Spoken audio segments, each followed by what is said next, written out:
Cute yung mukha niya. What is your breakthrough or biggest achievement, and how did it improve you as a person? Being here in this prestigious pageant, or this Miss Universe Philippines 2024, is my greatest achievement. The Tara before is someone who doesn't really who really limit herself when it comes to her achievements. Where I step here in this Miss Universe Philippines, and I see the transformation, the improvement, and how I was able to become an inspirational woman that I am now. And that is something that I will be proud of after this journey. Thank you. Thank you, Baguio. Cute yung mukha niya. Next, please join me here, Kainta. Ito yung maganda. Let's see how she answers the question. Women have inspired you all throughout your life. Now tell us about how you have inspired another woman. You know, I've been told many times that I am too short Cute yung mukha to join niya. a beauty pageant. But now I realize that pageants are a representation, a reflection of that very nation. And tonight, I am not only representing myself, but every Filipina woman who sees themselves in me. I hope to inspire every Filipina that just like the universe, we too are limitless. Thank you. Thank you, Kainta. Next is Bulacan.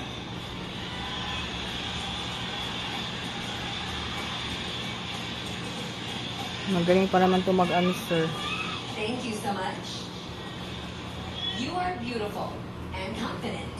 How would you use these qualities to empower others? As a woman of color, I've always faced challenges in my life.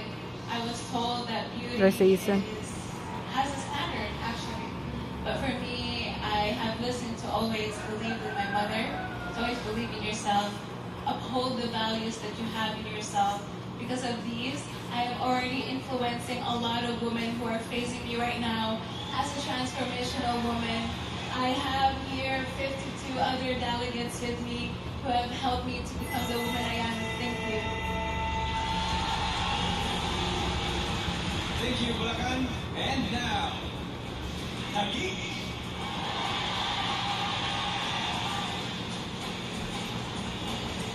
Cute sila lahat. Thank you. Cute Kainta at saka Baguio. What is the biggest challenge you Saka face Bulacan. as a Filipino woman, and what do you do to hurdle the challenge? I think one of the biggest challenges that Filipino face today are being limited by still being shadowed by, unfortunately, men or in society. But I think with my platform and me standing here in front of you today, I can encourage women that you too can stand up, you can be strong, you can be powerful, and you can own your own destiny, like I plan to tonight. Sana wag siya manalo. Thank you, Taguig. Wow, Alden, those are some strong answers. Great answers, Jean. Very quick on their feet. I have to say, ladies, you did a fantastic job. Moa Arena Philippines, that is our top 5. Moa Arena, these delegates deserve a big hand. And take a closer look at your Miss Universe Philippines 2024 Top 5. Bulacan. Universe Philippines 2024 Kainta. Top 5. Baguio. Province.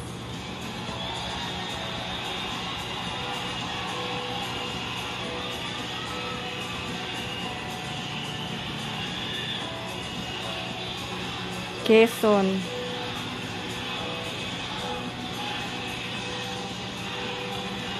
Para siyang European. Yung Baguio, cute yung mukha. Huh? Cute yung mata.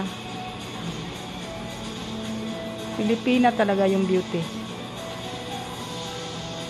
Saka hindi siya hirap maglakad. Kainta is cute yung mukha. Sabi niya, mababa lang daw siya.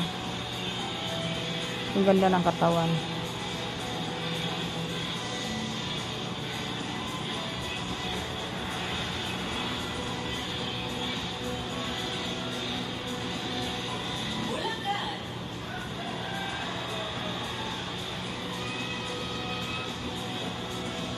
the winner. Nag-iba yung mukha niya na nakaganyan na yung buhok.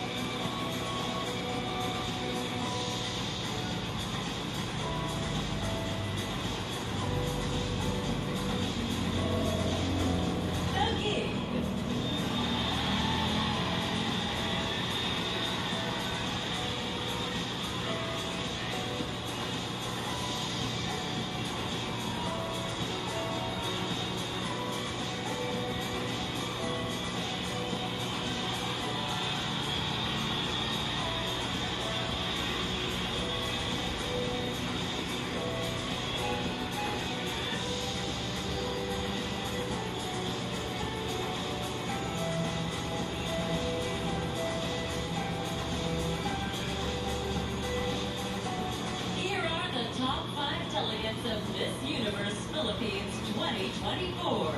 Who will be the new Miss Universe Philippines? Let's find out when we return. Good luck, girls. May I have the results from the official validator from consultancy firm Tax Services Inc., represented by attorney Adrian Bustos, with results overseen by certified public accountant Miss Delane Hernandez. This is it. Who among our top 5 will take home the crown tonight? Ladies, good luck. Let's go! Oh, I'm so excited right now. I'm nervous. Okay, here we go. Our Miss Universe 2024 fourth runner-up is Yeah, Frank. Don't call me. Don't call me. Tagig. Yeah. Okay lang. Miss Universe Philippines 2024 third runner-up is Baguio! Ay, Bagyo. Turn it up pala siya. Cute yung mukha niya. Yun lang. 3 ladies left. Our Miss Universe 2024 second runner-up is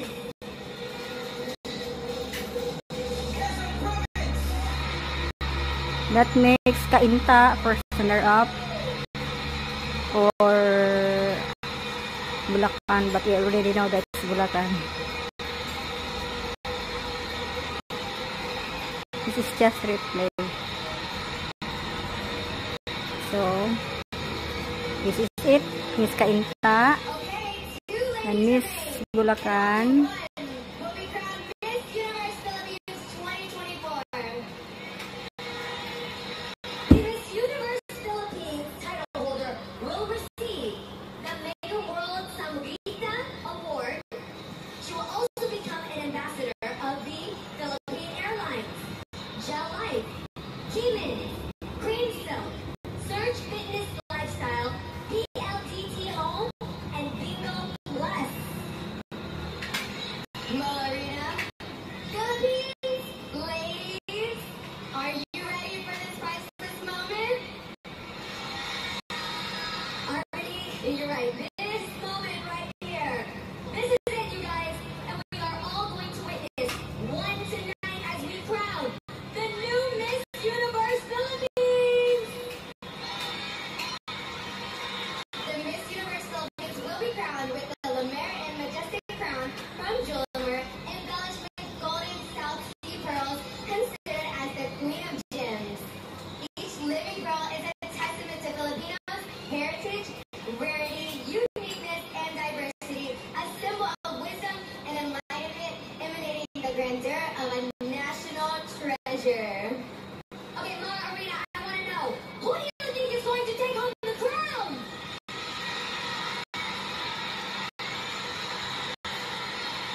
The name we will announce first is our new Miss Universe Philippines, followed by the first runner-up. Alden, you look too ready. I'm so tense. But Me excited. too. Oh my gosh. Whew. Kanina pa yan siya ng oh my gosh.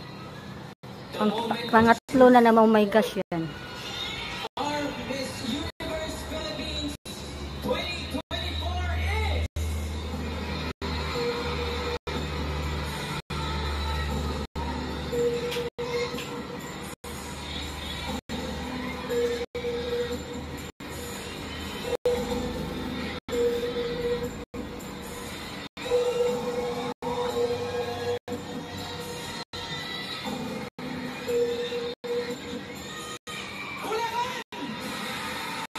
Para pa siyang nagulat. She was shocked.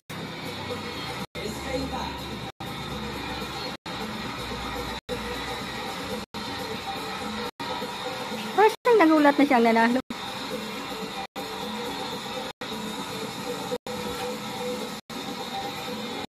Ito na yung crown na malapit na mahulog.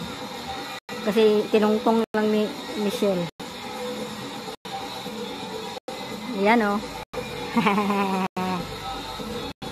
Michelle! Oh my gosh, Michelle. Malapit na mahulog.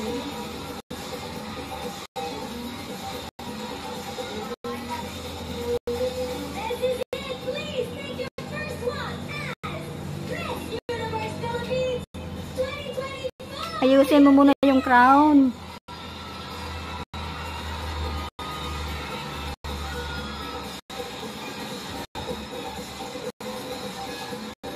Inayos na.